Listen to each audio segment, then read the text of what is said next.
जय हिंद। देखिए, ऐसे कई मसलों पर आप लोग जो है चर्चा करते हैं, जो है बातें रखते हैं अपनी, जो है कह सकते हो मोदी जी की जब आप बातें करते हैं, तो चाहे आप जो है बॉर्डर सिक्योरिटी को देख लो, चाहे आप स्पेस को देख लो, चाहे आप खेल के मैदान को देख लो, या फिर चाहे आप घरेलू जो कह सकते हो कि एम्प्लॉयमेंट को देख लो, चाहे आप और अन्य सेक्टर जितने भी हैं, ठीक है, आप उन जो है आयामों पर आप मोदी जी की इन 9 साल के कार्यकालों की व्याख्या कर सकते हैं, या फिर उनकी प्रशंसा कर सकते हैं, या जो भी काम हुआ, जो भी अब तक की उपलब्धि मिली है, उसका आप विश्लेषण कर सकते हैं अपने अपने दृष्टिकोण से। हम यहाँ बात कर रहे हैं, कल के ही दिन एक आंकड़ा जारी हुआ है कि आने वाले 2075 तक, मतलब 2075, भारत जो है विश्व की दूसरी सबसे बड़ी अर्थव्यवस्था बन जाएगी। अभी आज का वर्तमान भारत जो है पूरे के पूरे विश्व में जो है 5वीं सबसे बड़ी अर्थव्यवस्था है, और आने वाले समय में कुछ ही वर्षों में हम जो है 4थी विश्व की सबसे बड़ी अर्थव्यवस्था बन जाएंगे। देखो, एक सशक्त राष्ट्र में, एक शक्तिशाली राष्ट्र को बनने के लिए ज़रूरी है कि उसके जो पीछे जो है वह आर्थिक महाशक्ति के रूप में भी वह जाना जाए, क्योंकि जब तक आप फाइनेंशियली और इकोनॉमिकली आपका इम्प्रूवमेंट नहीं होगा या फिर आप सशक्त नहीं रहेंगे, तब तक आप फिजिकली, स्ट्रैटेजिकली और मिलिट्रली जो है उतने पावरफुल नहीं हो सकते हैं। तो इसलिए ज़रूरी है कि कोई भी एक राष्ट्र हो, कोई भी, आज देखो अमेरिका इतना शक्तिशाली है तो इसलिए नहीं क्योंकि उसके पास टेक्नोलॉजी है, परमाणु बम है, या फिर बहुत सारी ऐसी चीज़ें हैं। वो तो ब्रिटेन के पास भी है, फ्रांस के पास भी है, चाइना के पास भी।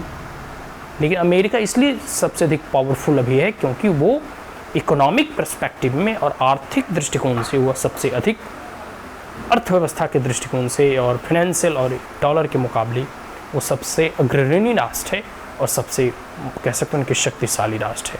तो कोई भी एक राष्ट्र को अगर ऊपर उठना है, विश्वगुरु बनना है, या फिर कह सकते हो कि पूरे के पूरे आने वाले समय में जब अपनी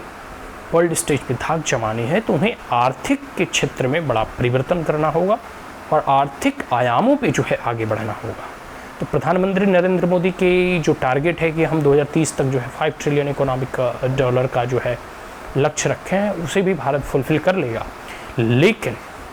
ऐसा कल का ही एक जो है रिपोर्ट आया है जिसमें कि ऐसा बताया जा रहा है कि 2075 तक भारत जो है विश्व की दूसरी सबसे बड़ी अर्थव्यवस्था बन जाएगा। तो जैसे जैसे भारत प्रगति कर रहा है, आपको याद होगा कि भारत 100-200 साल नहीं बल्कि 1000 सालों की गुलामी के जंजीरों और बेड़ियों में जकड़ा रहा। तो समय और एक लंबे संघर्ष के उपरांत जो है भारत जो है आज़ादी की कीमत पाई है, और इसकी आज़ादी की कीमत पाने के बाद भारत धीरे धीरे जो है, जो कभी भारत की अर्थव्यवस्था जो रेंगती थी, आज भारत विश्व की सबसे बड़ी fastest developing economy of the world है। कहने का मतलब है कि अभी भारत की अर्थव्यवस्था जीडीपी के दृष्टिकोण से सबसे जो है अग्रणी है, और अन्य सभी राष्ट्रों को पछाड़कर अभी हमारा देश सबसे कह सकते हो कि तेज़ गति से बढ़ने वाली अर्थव्यवस्थाओं में से एक है। तो भारत सरकार के द्वारा और मोदी जी के आने के बाद ऐसे कई एक प्रयास किए गए, चाहे सिंगल विंडो सिस्टम हो, रिट्रोस्पेक्टिव टैक्स को हटाना हो, या फिर जीएसटी हो, या फिर कह सकते हो डिजिटलीकरण हो, या फिर स्किल इंडिया मिशन हो, या फिर कह सकते हो कि एफडीआई इन्वेस्टमेंट में और नए नए सेक्टर को खोलना हो, चाहे रेलवे हो, या फिर कह सकते हो स्पेस हो, और बहुत सारी ऐसे जो है ना कह सकते हो कि प्रयास इस प्रेजेंट गवर्नमेंट के द्वारा किया गया कि ताकि जैसे गति शक्ति प्रोजेक्ट हो, पीएलआई प्रोजेक्ट हो, और बहुत सारे ऐसे स्कीम जो है प्रधानमंत्री नरेंद्र मोदी के द्वारा लॉन्च किया गया, ताकि जो है यहाँ नए नए इन्वेस्टमेंट आ सके, नए नए रोजगार उत्पन्न हो सके, नई नई कंपनियां खुल सके, और तो और भारत की अर्थव्यवस्था मैनीफोल्ड वे में जो है ग्रो कर सके। और सबसे बड़ी बात है कि अभी जो है एक स्टेबल गवर्नमेंट है, पॉलिटिकली हम लोग स्टेबल हैं। तो जो भी पॉलिसी और नीति का निर्माण प्रेजेंट गवर्नमेंट के द्वारा किया जाता है, वही नीति आने वाले समय तक जो है वह लागू रहेगी। इसकी भी